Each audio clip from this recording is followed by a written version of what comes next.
Bem, pessoal, boa noite. Como eu já falei nos outros vídeos, a minha intenção aqui não é ensinar vocês, pelo contrário, eu estou aqui aprendendo, né? Eu não sou, meu nome é Charles, eu sou pós-graduado em Direito Penal e Processo Penal, e essa é uma metodologia que eu aprendi de uma forma de me ensinar. Enquanto eu estou ensinando, enquanto eu estou gravando, eu estou aprendendo ainda mais sobre determinado assunto. E hoje nós vamos falar um pouco sobre garantismo penal. E tentar explicar para vocês por que às vezes algumas decisões judiciais nos deixam revoltados, principalmente com aquele que infringe a norma, aquele que comete uma infração penal, e por vezes o judiciário toma uma decisão da qual nós não entendemos bem. Então vamos tentar aclarar os motivos pelos quais as decisões no Brasil são tomadas das formas que são, essa proteção exacerbada para aquele que infringe a norma, certo? Então tentar de uma forma bem didática, mais simples possível, passar esse conhecimento para vocês de forma a aprimorar o conhecimento. Então, o garantismo penal, ele tem o seu precursor em Luiz de Ferrajoli, na obra A Direito e Razão. É considerado uma bíblia para os garantistas, para os estudos garantistas, né? Nessa vertente. Então, quem trabalha muito bem isso, baseia-se em Luiz de Ferrajoli para defender, para ter esse garantismo penal. Ele faz parte da criminologia minimalista, também denominado como o minimalismo penal ou direito penal mínimo, certo? O garantismo penal ele não deixa de ser também essa vertente, né, do direito penal mínimo, também ligado diretamente ao que alguns doutrinadores, alguns estudiosos chamam de direito penal do amigo ou amicismo penal.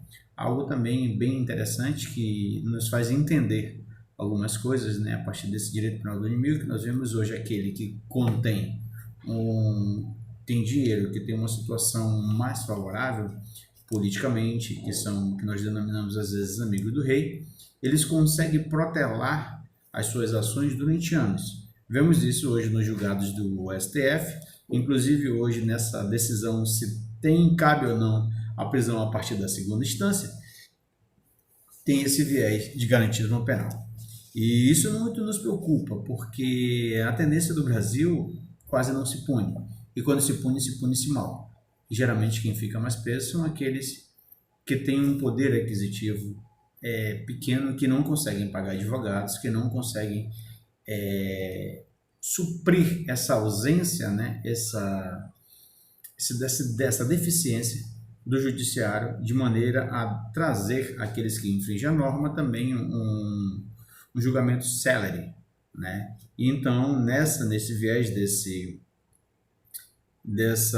do garantismo penal, que busca o máximo grau de racionalidade e de limitação do poder punitivo do Estado, tutelando a pessoa humana contra arbitrariedades. Ou seja, o direito penal mínimo, o direito penal, né, nessa viés do minimalista, ele entende que o Estado ele deve intervir o mínimo possível, tá, na vida do cidadão, trazer o mínimo de pena, né, ele visa a mínima intervenção penal com as máximas garantias.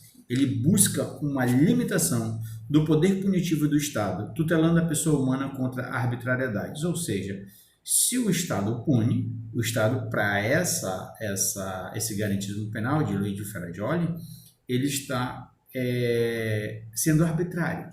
Então, quanto menor intervenção houver na vida do cidadão, mesmo principalmente daquele que infringe as normas, melhor na visão de Ferrajoli. E ele traz 10 axiomas, né, de índole penal e processo penal.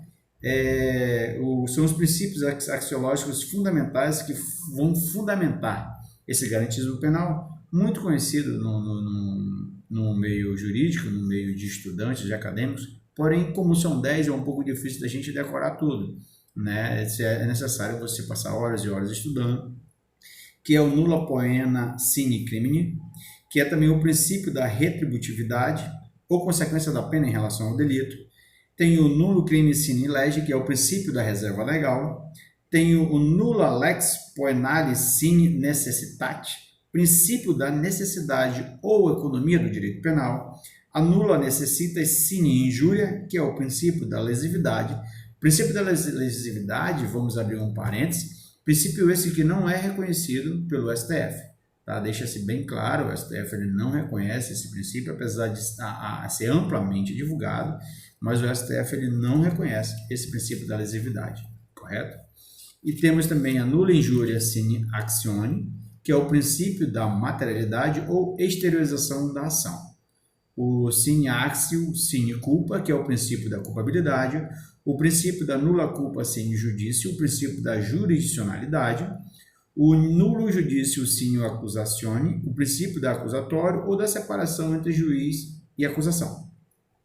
É o nulla accusatio sine probatione, princípio do ônus da prova ou da verificação, o nullo probatio sine defensio, que é o princípio do contraditório e ampla defesa. Então, na concepção de Luigi Ferrajoli, esses 10 axiomas fazem a base de todo o direito penal e processo penal e para esse garantismo penal. Então, como eu já falei, ele defende que o Estado, ao exercer o ius puniendi, reconhece que o criminoso é um sujeito de direito. Ele traz aquele que infringe a norma, mesmo apesar dele ter infringido a norma, mas ele continua sendo um sujeito de direito. E o Estado, sendo ele um sujeito de direito, o Estado tem o dever, a obrigação de protegê-lo contra todo e qualquer excesso. E nesse sentido, há dimensões de garantias com a finalidade de resguardar os direitos do agente. São as garantias primárias e as garantias secundárias. As garantias primárias, elas são os limites normativos impostos pela lei, que tutelam o direito e vedam o excesso do exercício de poder. É a questão do conjunto de regras atinente ao princípio da anterioridade, ao princípio do ne bis in idem. Ou seja, há um limite. São impostos os limites nas normas e vedam o excesso do exercício de poder. As questões secundárias prevêem de formas de reparação no caso de violação dessas garantias primárias. Possibilidade é aquela possibilidade de haver uma anulação dos atos inválidos.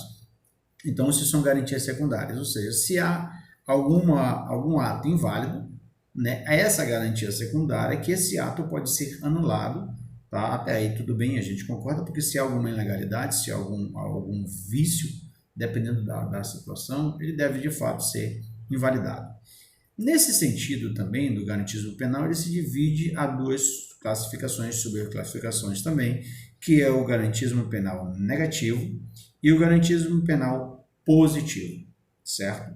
O garantismo penal negativo ele é caracterizado pela proibição de todo e qualquer excesso por parte do Estado e prima pelos direitos criminosos. Todo e qualquer excesso. Toda e qualquer situação que se acha que é excessivo, certo?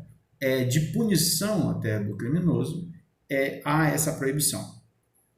Já a segunda vertente, que é o garantismo positivo, ele veda aquela questão da proteção deficiente do Estado e da coletividade. Ou seja, o Estado não pode ser deficiente na proteção, o que é um pouco complicado de você chegar num consenso de como é que o Estado vai estar em todos os lugares ao mesmo tempo. É humanamente possível. Mesmo se você colocasse aí todos os órgãos competentes para trabalhar às 24 horas, colocassem várias autoridades policiais, polícia militar, civil, é muito difícil essa proteção do Estado não ser deficiente. Então, são duas vertentes, o garantismo negativo e o garantismo positivo, que o garantismo negativo, mais uma vez, ele prima pelos direitos de criminosos, enquanto o positivo, ele veda a proteção deficiente do Estado e da coletividade, ou seja, o Estado tem que proteger a todos, certo?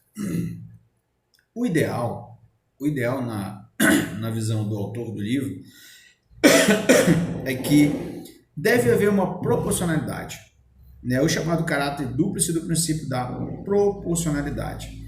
Ou seja, entre essas duas vertentes, a vertente do princípio negativo e o garantismo positivo, deveria haver uma proporcionalidade que seria o garantismo ideal, que por sua vez seria o garantismo integral, consubstanciando na perfeita e necessária conjugação das duas vertentes, negativa e positiva. Havendo essa ponderação, essa proporcionalidade, seria melhor de nós chegarmos a um consenso sobre a proteção de um lado, né, do indivíduo em si, a proteção da coletividade e o Estado agindo para proteger de todos, desde que essa proteção não seja uma proteção deficiente. O STF ele reconhece, nessa questão da jurisprudência, o STF ele reconhece a necessidade de aplicar o direito penal como fragmentário e subsidiário, que todos sabem que é um princípio da intervenção mínimo, apenas naquelas situações em que foram aptos a propiciar a pacificação social, ou seja, o direito penal ele é a última ratio. O direito penal não pode, em hipótese nenhuma, no atual ordenamento jurídico, ser a prima ratio, ou seja, ele não pode agir primeiro. Para que ele venha a agir, é só quando os demais ramos do direito não puderem cumprir o seu papel. Quando o processo penal, o processo civil, quando o direito tributário, quando os demais direitos não puderem agir, o processo civil, os demais ramos, então, em última ratio, ou seja, em última situação, em última opção, o direito penal vai interagir. Então, esse é o entendimento pacífico do STF, da doutrina majoritária, nesse sentido. Só que, o que acontece? No Brasil, para nós entendermos aquilo que eu falei lá no início, por quê que há essa proteção, né? Por que as decisões às vezes são tão favoráveis àquele que infringiu a norma? Isso nos deixa às vezes revoltados porque nós não compreendemos ao certo. Por mais que nós não concordemos com esse posicionamento, no Brasil o que prevalece é o garantismo negativo. Esse garantismo negativo que ele proíbe todo e qualquer excesso por parte do Estado e ele protege em excesso o infrator. Isso culmina no que a doutrina chama de garantismo hiperbólico monocular. O nome realmente é garantismo hiperbólico monocular. Ou seja, há o garantismo hiperbólico, ou seja, algo muito grande, monocular, ele só há um olhar para aquele que infringe a norma.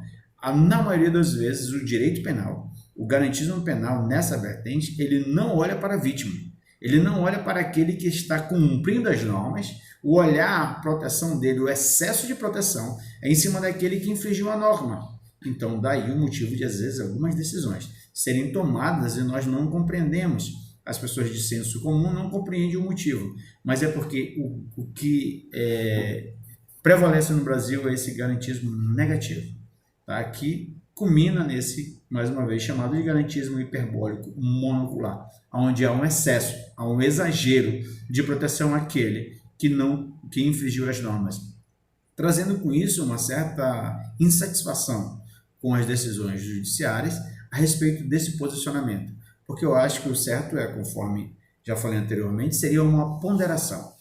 Né? Uma ponderação, lógico que não pode haver excesso por parte do Estado naquele que descumpre as normas. Porém, o Estado também não pode ter uma proteção deficiente, protegendo de uma certa forma muito mais aquele que infringiu a norma do que aquele que anda segundo os parâmetros legais. E vamos fazer um quadrozinho rápido sobre ideologia sobre a existência e aplicação do direito penal. Então, o direito penal máximo o direito penal deve existir e deve ser aplicado como regra. Esse é o direito penal máximo, são 3 vertentes que não é aplicado no Brasil, porque para esse direito penal máximo haveria a prima ratio, ou seja, o direito penal deveria agir primeiro, antes de qualquer outro ele deveria agir. Há também o direito penal mínimo, que é o garantismo penal. O direito penal deve existir, mas ser aplicado como exceção, última ratio, apenas quando os demais ambos não forem suficientes. Decorre da criminologia minimalista, que é a vertente da criminologia crítica. Essa criminologia crítica, ela é uma criminologia defendida por Marx, ou seja, que o infrator ele não é culpado, é aquela máxima que todo mundo hoje tem se falado muito, que ele é uma vítima da sociedade. Então, se ele sendo vítima da sociedade, ele não pode ser punido por aquilo que ele fez, porque ele foi fruto do meio, porque o sistema capitalista no qual nós vivemos, acaba incentivando aqueles que têm menos condições econômicas, financeiras, de status sociais, de olhar para aquele que tem um status, que produziu, e ele pode ir lá e tomar o seu bem. Entendeu? Em outras palavras, é isso, que ele pode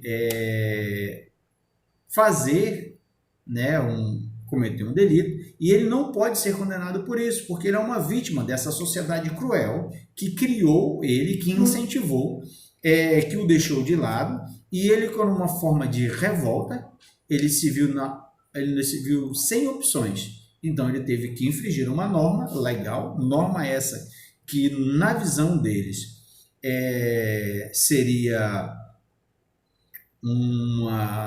que ela foi criada para proteger aqueles mais ricos e abastados, que o direito penal seria usado com a finalidade de proteger uma classe dominante, em prol de uma classe que não tem condições de se sustentar. Então, mas se nós formos, na verdade, também darmos uma analisada, isso, como eu falei lá atrás, tem a ver com um pouco do direito penal do inimigo. Porque as normas, na verdade, quando elas são elaboradas porque alguma coisa está fora do normal, e quem é mais afetado por isso são aquela classe dita classe dominante. Mas é algo lógico para se estudar, para se verificar, mas essa vertente da criminologia crítica, como eu falei com a visão marxista, ela tem isso. Então, no frigir da situação, se eles são vítimas, nós que trabalhamos, nós que produzimos, né, que fazemos parte desse capitalismo, na minha concepção, nós somos culpados. Então, você chegaria à conclusão de que se eles são vítimas, nós somos culpados, quem deveria estar preso? Né? Mas é algo que se deve ser estudado realmente, afinal de contas são situações A e B. E até abrindo um parênteses aqui, como eu falei do direito penal do amigo, tem a ver com esse garantismo minimalista, onde as leis hoje, as decisões, têm sido principalmente em prol daqueles que têm mais condições, aqueles que conseguem chegar até nos tribunais superiores de forma para se defender. Porque a grande maioria das pessoas que cometem delitos, às vezes eles ficam presos até mesmo após cumprir a pena por não ter condições de pagar um bom advogado, de se defender de uma forma técnica, como de fato o Estado deveria suprir nessa necessidade. A outra vertente, uma outra ideologia sobre a aplicação do direito penal é o abolicionismo penal. Não pode haver direito penal. É uma vertente da criminologia crítica. Também está ligado a isso. Então, para essa criminologia crítica de viés marxista, nossa opinião aqui é estritamente procurando ser o mais técnico possível. Então, para a criminologia crítica, não deveria existir direito penal. O direito penal não deveria interferir na cabeça das pessoas. Seria assim, a própria pessoa ter uma consciência de que o que é certo, o que é errado, que o Estado, em forma alguma, deveria intervir na vida naquele que infringe a norma, que na realidade ele infringiu a norma não porque ele quis, mas porque ele foi uma vítima do meio do qual ele viveu, do meio do qual ele se criou, e, portanto, sendo vítima, ele não pode ser considerado culpado. Então, galera, pessoal, obrigado.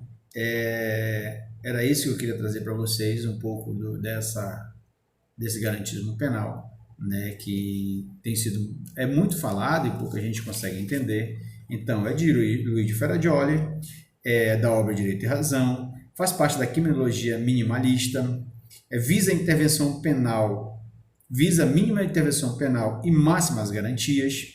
Ele busca o mínimo grau de racionalidade e de limitação do poder punitivo. Existem os 10 axiomas dos quais eu falei.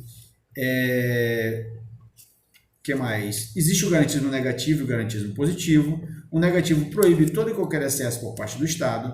O positivo veda a proteção deficiente do Estado e da coletividade. Essas duas vertentes, elas demonstram uma dualidade, o princípio da proporcionalidade, que na visão o que seria melhor seria uma proporcionalidade entre esses dois, garantismo negativo e positivo, que seria o garantismo ideal, que é um garantismo ideal, que seria o garantismo integral, ou seja, fazendo uma ponderação entre esses dois. O STF entende, a jurisprudência do STF, que o direito penal é fragmentário e subsidiário, princípio da intervenção mínima, que decorre desse princípio da intervenção mínima, onde ele só pode agir quando os demais ramos de direito não propiciar essa pacificação social. No Brasil prevalece o garantismo negativo, que, levado ao extremo por alguns, culmina no chamado garantismo hiperbólico monocular, que é um excesso exagerado de proteção, aquele que infringe a norma, e há, como eu falei, 3 vertentes, né, que fazem essa aplicação sobre essas ideologias sobre a existência do direito penal, que é o direito penal máximo, ou seja, que o direito penal deveria ser a prima ratio, que deveria ser aplicado primeiro, antes de todos os demais ramos, o direito penal mínimo, que é o direito, o garantismo penal, onde o direito penal é a última ratio, né, quando só vai funcionar quando os demais ramos não funcionem. Ele decorre mais uma vez, da criminologia criminalista, minimalista, desculpa, e que leva uma vertente da criminologia crítica, e tem o abolicionismo penal. O abolicionismo penal, o que seria? Não deve existir direito penal, que mais uma vez é uma vertente da criminologia crítica. Então, galera, muito obrigado, uma boa noite a todos. Espero que, se alguém puder assistir esse vídeo, como eu falei, não é a minha intenção, né, mas serve muito para mim. Mas se puder ajudar, beleza, valeu. Se já assistir aí, dá aquela curtida, dá um like. Um abraço, fui.